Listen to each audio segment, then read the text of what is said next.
Welcome to Grumpy... I've started, by the way. Welcome to Grumpy Old Men. Number... I don't know what... I think we're up to about number 10. Okay. 10's a good number. Is it worth celebrating? Yeah, maybe not. When we get to number... Cheers. When we get to number 1,000, that's when we're going to celebrate and invite all of you to come in. God, how many years will that be? So, questions. These are questions that you've thrown at us over the past few weeks. We've seemed to have lost where they actually came from. But they are your questions. This is Steve Ross, by the way. Hi. Steve's got his own YouTube channel, which if you haven't seen yet, you probably better. Oh, man. It is a little bit different. I hope so. It's unique. Yes, I hope so. Thank you. Yes. It's not a That is the Netflix goal. makeover show. It's very, very different. I think that's about the best I can do. Yeah. Okay. You're not going to hear about my favorite food court in a Bangkok mall, my favorite 7-Eleven. No. The best none of that Thai, crap. the best pad Thai in Thai Muang. Well, I could do that. We have great pad Thai for 30 baht a plate. So this person needs some help. Moving there next year, presumably Thailand. Do people regret bringing too many belongings other than clothes? Now, I think you and I both had quite a different experience with this, which we can talk about. Yes. So moving there next year, do people regret bringing too many belongings? So look, can I start by saying it really depends on whether you're coming for a short time or a long time. It depends what you had back home and whether it's worth bringing. What I did, just so I decided I was going to move from Australia forever. Well, forever as far as I could see. I packed all my furniture into a 22-foot container and shipped it off to Thailand. Wow. Because I had some really nice stuff. So we packed it all in there. When it got to Thailand, I suddenly learned about Thai customs policies and the fairly capricious way that they decide what it's worth and what duty you're going to pay. But anyway, lesson learned. But my house is littered with all the stuff that used to litter my house back in Australia. You, on the other hand, had a different experience. Yeah, well, it's funny you mentioned this. I watch your show every morning. And this morning I was reading the spines of the books behind you as you were speaking. And I thought, where did he find these books in Thailand? These are not, especially on Phuket right now in the bookstores. Where would you find these books? I came with a... I better check those books out, by the way. They're fine. There's Okay. nothing embarrassing. It's just, like architecture books and style books and things. They just don't have that here. My favourite book, I know that's on that pile, it's called Fake Tan, which is spelt in sort of a Vietnamese way. Faic with sort of, guabs and circumflexes and things. And it's basically a mockery of a Lonely Planet guidebook. And I'll lend it to you. It's hilarious. All right. Well, yeah, I did not bring any. Well, I did. I came with a suitcase full of T-shirts and a 5-year-old laptop and a 5-year-old Samsung phone, and that was it. That's the only physical possessions I brought. I brought this amulet and one other lucky amulet, and I brought 3 books. You can do your top button up, by the way. You haven't quite got Why? yourself... What's... It's far too much skin. Jesus. At any rate, I brought Very Thai and Very Bangkok by Philip Cornwell Smith. These are 2 encyclopedic reference books that are really useful, and they're very heavy paperback books, not paperback, hardbound books, and they'll last forever, and I recommend those 2 books if you have any interest in Thailand. That's the problem, bringing books. Yeah. Very, And I very, brought very heavy. The Mary Haas Thai English Dictionary.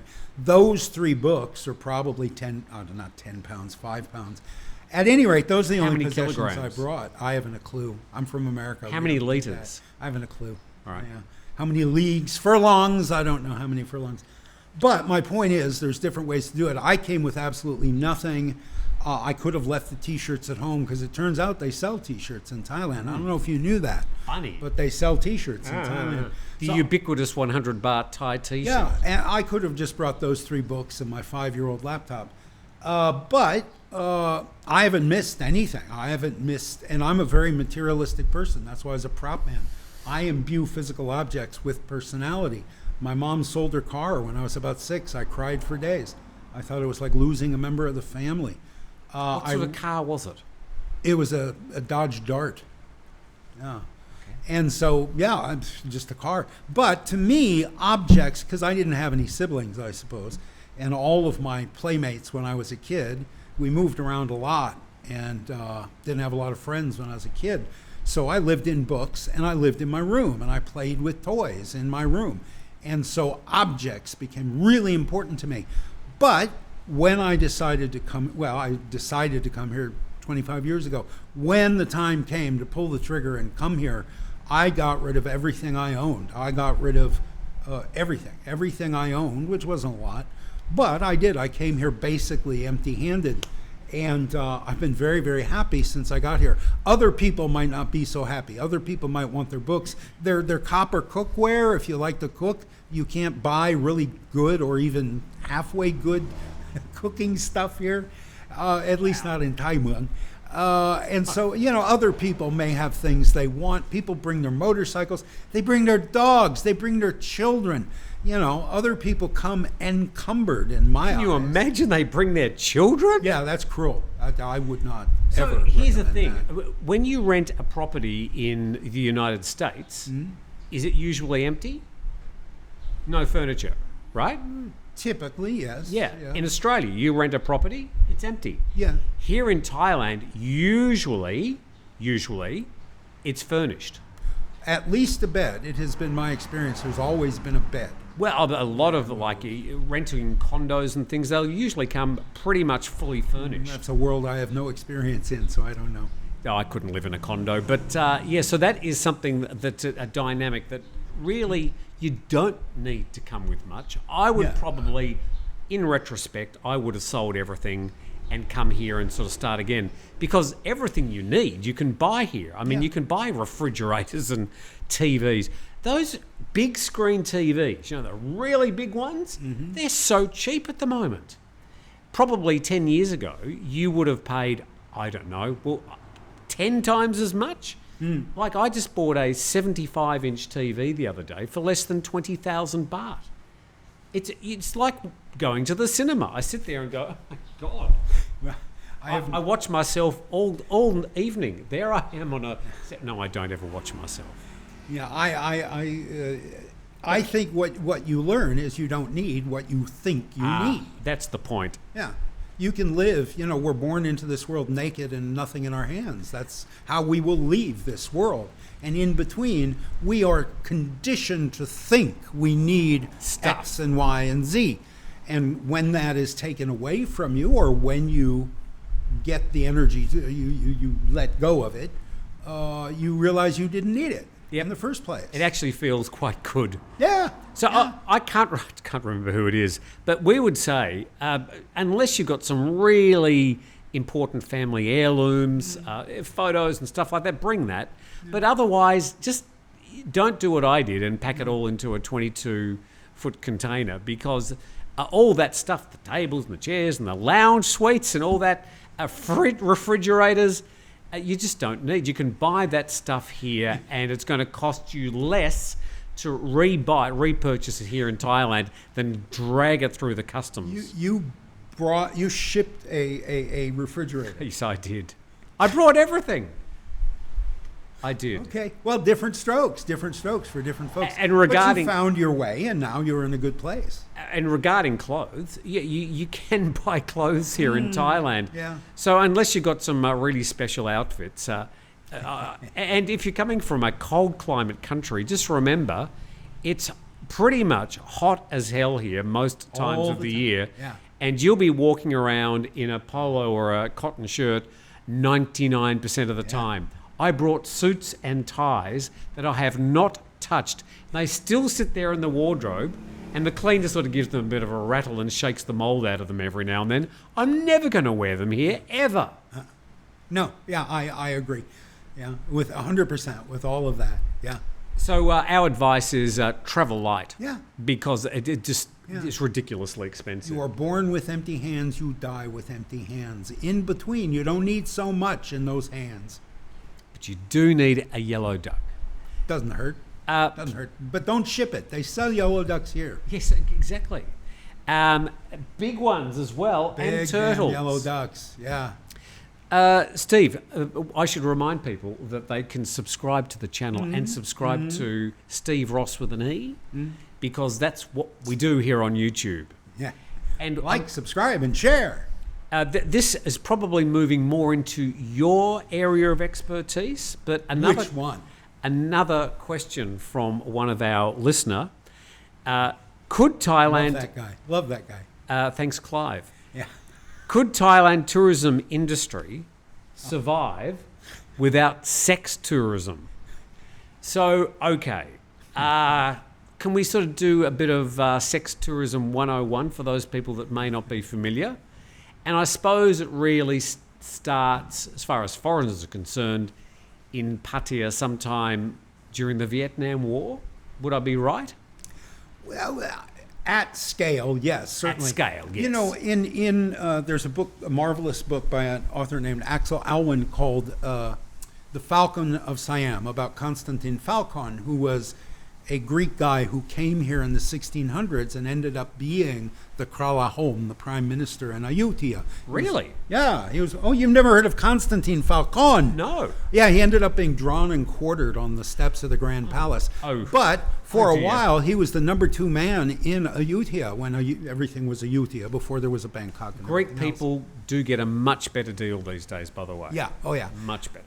But at any rate, in that book, which is historical fiction but drawn from historical fact, he makes a point that the second most powerful political group in Ayutthaya at that time, after the royal family, was the Courtesans Guild, and then the military. 1, 2, and 3 were the royals, the courtesans, which is prostitutes, and the military. And so it has been this idea of pay for play, this reciprocity within a relationship, transactional relationship, has been around for a long time. But yes, and in the 50s, if we read A Woman of Bangkok, published in 1957, we see that the airline pilots who were flying in and out of Bangkok were doing a lot of dance hall stuff. They were paying for it in the 50s. But So to be clear, at scale, what we see now, yes, has its roots. Forgive me for being pedantic, but that's my shizzle. It has its roots in the Vietnam War. and we should also say that the highest number of users of prostitutes in Thailand would be Thai people, By far. by far. But yeah, exponential. So when we sort of talk about the sex industry in Thailand, we need to recognise that it's mostly a Thai phenomenon. Yeah. And that there are plenty of tourists that enjoy it as well. Yeah. But the question was, could Thailand tourism industry survive without sex tourism? I think the answer is yes. Yeah. But it's a dynamic. It's part of Thai tourism, but it's by far not the most important. No. I wouldn't have thought. Not even the most important sector of tourism. I think it's a stupid I'm sorry, viewer. It's a stupid question. It's a tiny little fraction of Thailand. Unfortunately, a lot of farang come here, and that's all they see. They go to a bar, and that's all they ever see. And as long as they stay here, they never leave the bars and the brothels, and they think that's Thailand. I can foreshadow that a lot of the comments, the responses are going to be, oh, you guys are wrong. Because I've seen this before. They think that literally Thai tourism revolves around a few soys in Pattaya. Yeah, But yeah, it you're doesn't. wrong. No, you're way wrong. That's a tunnel vision. That's what you like, so you landed there and you got stuck there, and that's all you perceive. You're describing the you're describing the anus of the elephant. Everybody else is The describing rear a different end of part the elephant. the bottom of the elephant. The bottom. But no, it's economically tiny. It's culturally tiny. What the Thai guys are doing when they're sitting around their sing-a-song bars or their soapy massage is they're laughing at the dumb farang who pay so much for this what they get for comparatively for peanuts. I love in Bangkok some of those, like their palatial mansions, these huge edifices that are designed to, and some of them are sort of more nightclubby these days. And in the early days of COVID, they were responsible for a lot of the early spread of COVID-19, and there were a lot of raids and a lot of arrests. But these were basically large soapy massage establishments. Yeah. And they're prolific. They're all over the place. I think COVID forced a lot of them to close. I think Christine in Phuket just opened 3-4 months ago, I think. Reopened. That's in Patong. Patong Beach. Christine is the oldest, and Christine was old when I came. In 1988, when I came, Christine was old. It was Christine and the Pearl Hotel on Phuket. Those were the two big soapies. The Pearl Hotel. Oh, God, yes. I've been there. Oh, the matriarch of the Pearl Hotel downtown, right? The one in town, yeah. The matriarch, the mother of the family that had owned that hotel since, 1910, was the one, the grandma was the one who ran the 2 floors or 3 floors of soapy massage. Can I say that the reason I know the Pearl Hotels, when I used to work at a radio station, 89.5, and we had our antenna. No, they didn't. We had our antenna on the roof. And from time to time, we used to have to go there and sort of, jiggle a few wires. And eventually, they decided they were going to put a Buddhist image on the top, so we had to get rid of the tower.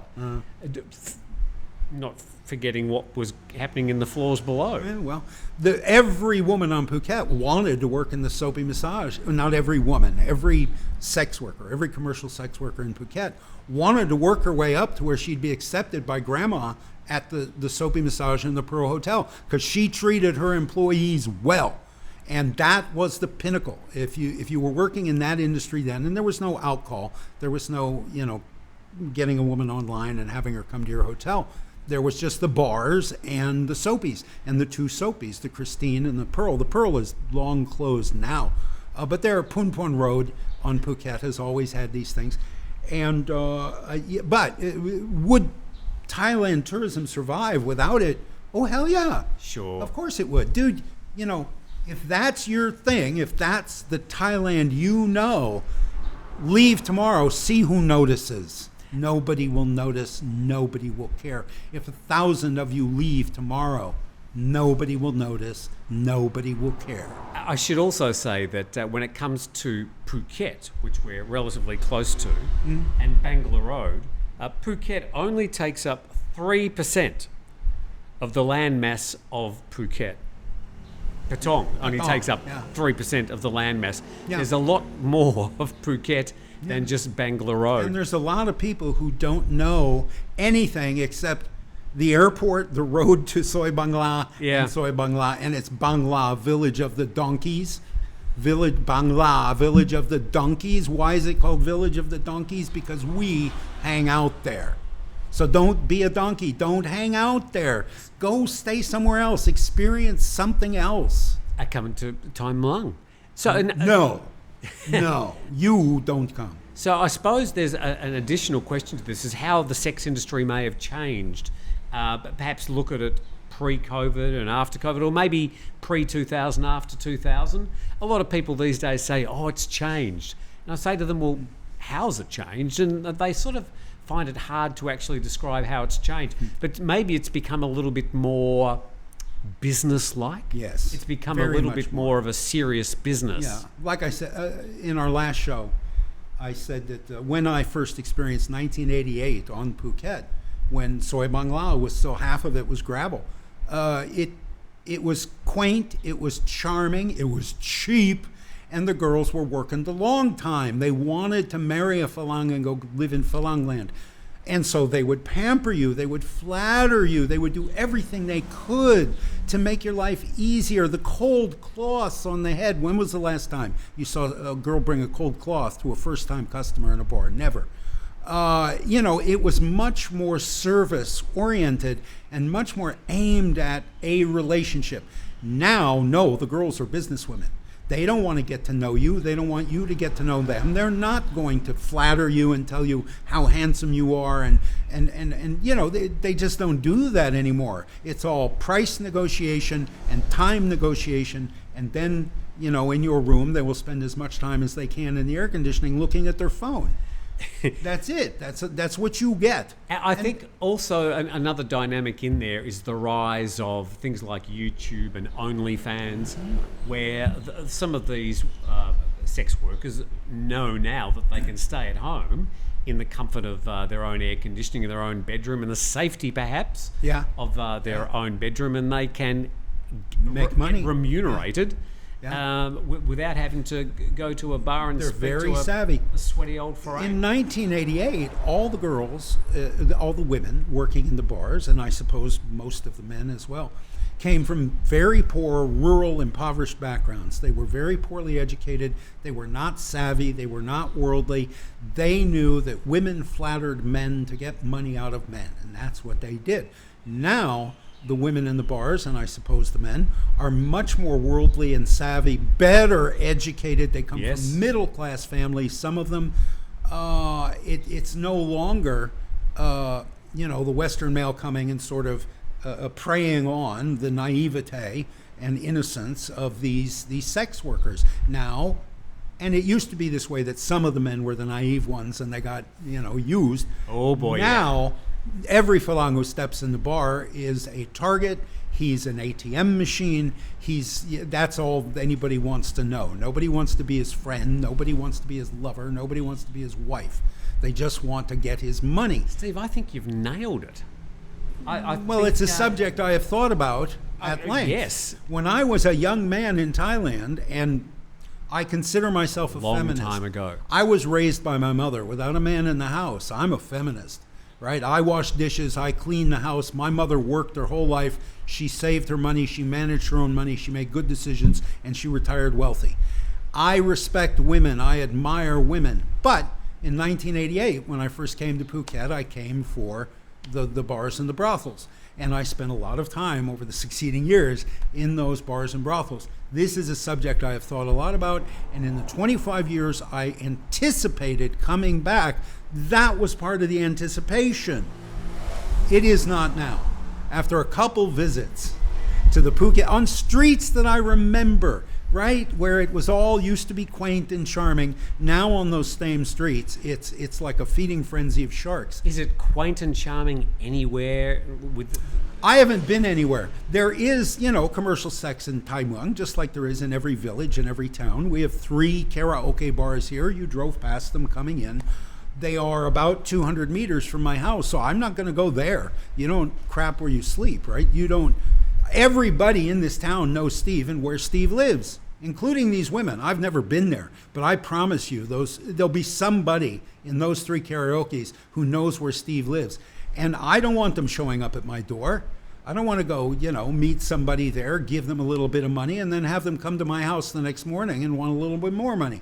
So I don't mess around here. So all I know is Phuket and a little bit of Bangkok from, this visit, the last year. I don't know what it's like in Chiang Mai. I don't know what it's like in Yasothon. I don't know what it's like anywhere else. But on Phuket and in Bangkok now, it's a very much a harsher, more down and dirty, predatory thing. There would also be people in the comment section who in the past have used the sort of commentary that says things like, oh, we're doing them a favour, they're poor girls, and we're supporting them and helping them. And I'm thinking, you are just so deluded. No. You're just on your way to opening your pockets and being held upside down and being shaken very hard. Yeah. And anybody's money would help them that far. It doesn't have to be your money. It could be anybody's money, and they don't care whose money it is. So they don't care if you're helping them. You're just making yourself, it's self-importance. We would be very interested to know what you think about this topic, because I know it's a bit of a hot topic, but to be sure that Thailand could survive without sex tourism. Oh, God, yes. However, it is part of the whole thing. Yeah. And there are other aspects of Thai tourism. Yeah. And back in the sort of the early 2000s, the Tourism Authority of Thailand, everything was about bars, beaches and temples. Come to Thailand, enjoy our bars, beaches and temples. I think after COVID, that narrative is just not going to work quite as well as it used to. That I think there are other parts of the world now that are offering that same sort of vibe. And a lot of people who are looking to retire are saying, well, I'm not looking at Thailand. I'm looking at the Philippines or Vietnam or Cambodia. Everybody told me Costa Rica. Why are you going to Thailand? Go to Costa Rica. Yeah. Costa Rica sounds really nice. Yeah. So I'm sort of going to ask you, why are people coming back to Thailand? Or I suppose if we look at the statistics, why are less Western people coming to Thailand now in comparison to, say, the short haul? Part of that would be the cost of the airfares. There's no doubt about that. But I also think that Thailand might have lost a little bit of its gloss over the past 10 years. Perhaps. I don't know. Trying to make a prediction like this or an estimation like this after 3 years of COVID, I think is pure, just off the top of our head, speculation.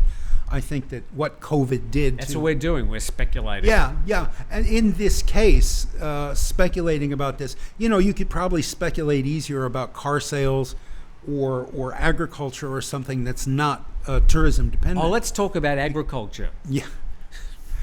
You've had my lecture on rice cultivation and its place in civilization. Yes. Shall I tell you about the banana? Do you know that all the bananas we buy in the stores in the West are a single banana?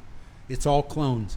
Every single banana plant is cloned from an original plant in Africa. Do you know what? Every single block of land, next door excluded obviously, these days they're planting banana trees everywhere because they grow like weeds, and they changed the land tax rules saying that if you've got a vacant block of land, you have to pay X amount of tax. However, if you're using it for agricultural purposes, then you'll pay a lot less tax. So these people with these empty blocks of land that they used to sort of mow the lawn once every year, they're now just planting banana trees everywhere. Yeah. So suddenly Phuket, all the vacant blocks of land, we've got banana trees growing everywhere. Well, they're all clones. Patong, Well, I don't know, because here they've got like a dozen different varieties of bananas. Yes. But what we buy, the Macintosh, I think it's called, the Macintosh banana, what we buy in the United States, there's only one kind of banana, unless you go to a bodega in New York City, some ethnic market, Chinatown or something. But what is sold in all the stores in the Midwest and across the United States, the beautiful big Macintosh banana, it's all cloned from a single plant that was brought from Africa. Bananas are very easy to get and buy, by the way. If you can't get it from the roadside stall, and they're every 100 metres, you can go into a 7-Eleven where they would have wrapped it in a plastic bag for you. God had already wrapped it in a skin, but no, they feel the need to wrap it in a plastic bag. And then when you buy it, Steve, they'll put it in a plastic bag and give it to you. And don't bananas blacken quicker inside cellophane? Yeah, I always get the ones without I try and buy my banana They produce early. carbon dioxide as they decompose, and that carbon dioxide accelerates the process of decomposition. There you go. I will say, as an aside, the word patong, golden jungle, patong, is because originally that entire basin between the mountain and the sea was banana plantations. And once a year, the trees all turn yellow. And so it was you came over the mountain from Katu, and you saw this sea of gold down beneath you. So Not that's what anymore. Means. Not anymore. No. But it's that easy to grow bananas that they'd filled that entire space with bananas. Now, what we've spoken a lot about in recent times about some of the things you need to be careful about if you're thinking about retiring to Thailand. I thought we might just finish today by talking about perhaps a few things that are worthwhile coming to Thailand for. What makes Thailand appealing? Ooh. So those things that we thought, we want to go and live there because Now, because we do spend a lot of time saying, you need to be careful about insurance and careful about this and that. So what is the 2 or 3 main things that brought you back to Thailand to spend your retirement? May it go on forever. Yeah, thank you. Thank you very much. Yes, knock on wood without actually shaking the camera. Don't touch the table. I'm a very poor person to ask this question because I wanted to come back because in 1997 I made myself a promise at Don Mueang Airport that I would come back. And I did it just to keep that promise to myself. The things It that doesn't seem like a really good reason, to be honest. well, no, I've never done anything for a good reason. Sure. I Why don't didn't you go to make Costa Rica? I don't make Or Mexico? I don't historically make good decisions. That's just it. But I love this place, and I can, as far as if somebody was to ask me from the States, why Thailand, not Costa Rica? Yeah. I would say again, excuse me. The phlegm is easier to dislodge in Thailand. I don't know Costa Rica. Again, I don't know any place except Iowa and southern Thailand. I don't even know the rest of Thailand. I know Iowa and southern Thailand. Compared to Iowa, familiarity? No. Well, for me, again, it was keeping a promise. Okay. That's all it was for me.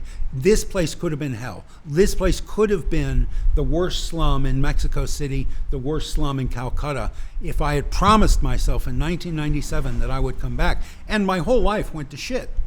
As soon as we left this place, I was famous here. There was a billboard over Sukhumvit with my face on it, and I left this place. If you see this man, report to police, I think it said. Read Steve Ross in The Nation. Thailand's Dave Barry. And my face.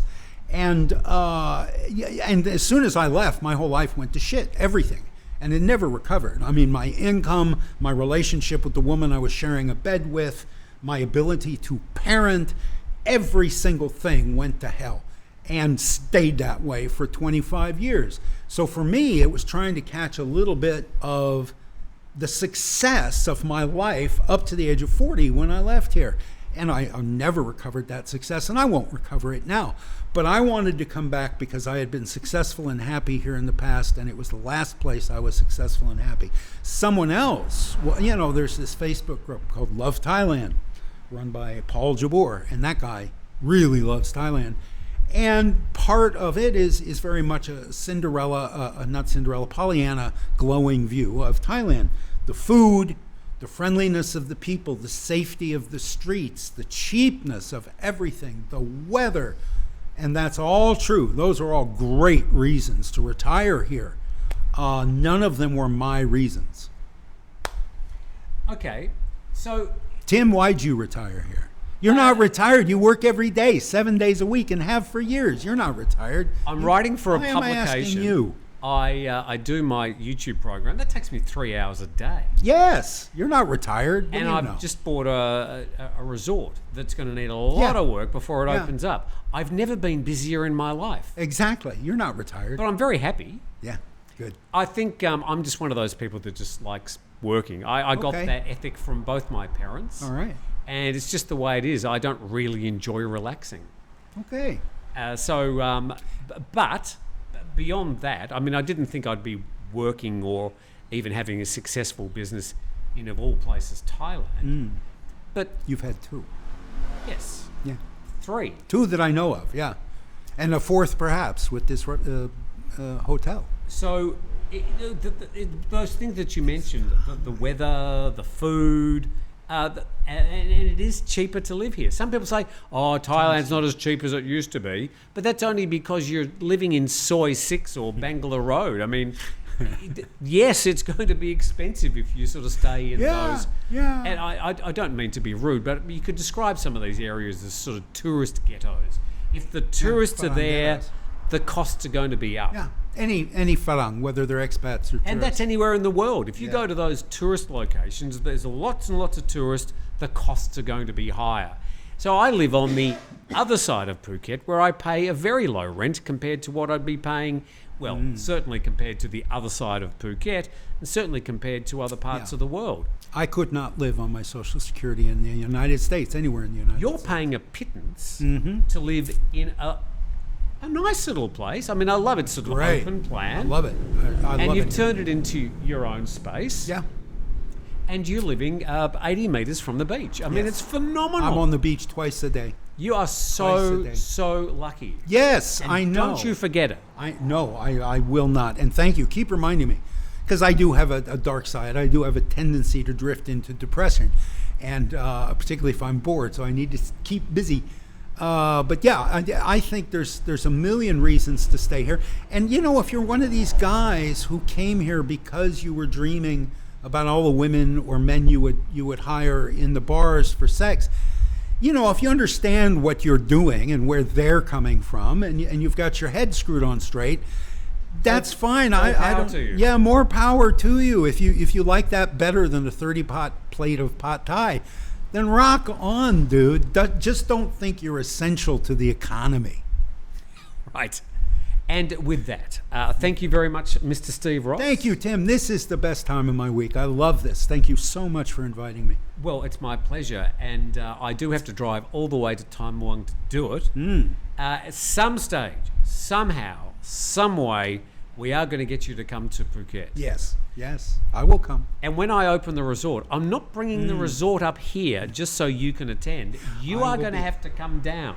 I will be. And now that high season is over, and the hotel rooms in Phuket for the last 5 months have been just ridiculously expensive. Yes.